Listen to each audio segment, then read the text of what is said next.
আসসালামু আলাইকুম। আজকে চলুন ডাটা দিয়ে ইলিশ মাছ রান্না দেখি। ১ম এ ইলিশ মাছগুলোকে একটু লবণ দিয়ে সিদ্ধ করে নেব। ইলিশ মাছগুলো সিদ্ধ হতে থাক, এই ফাঁকে কিছুটা জিরে দিয়ে বেটে নেব।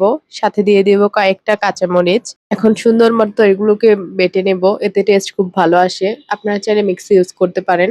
জিরা আর কাঁচামরিচ খুব সুন্দর করে বেটে নেওয়ার পর এর মধ্যে দিয়ে দেওয়া হচ্ছে পেঁয়াজ। পেঁয়াজগুলোকে এখন খুব সুন্দর করে বেটে নেব।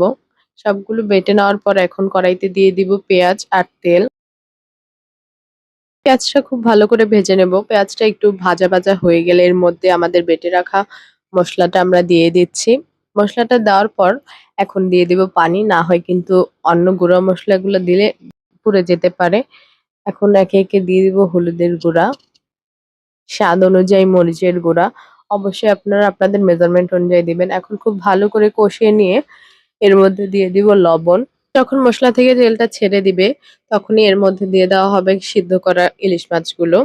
এখন একটু সুন্দর করে মিশিয়ে নিব মসলার সাথে ইলিশ মাছগুলোকে।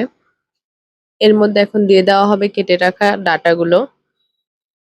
এখন আর আমাদের বেশি একটা কাজ নেই। কারণ ইলিশ মাছ আর ডাঁটাগুলো সিদ্ধ হওয়া পর্যন্তই অপেক্ষা। ডাঁটাগুলো খুব ভালো করে সিদ্ধ হয়ে গেলে আমাদের তরকারি হয়ে যাবে।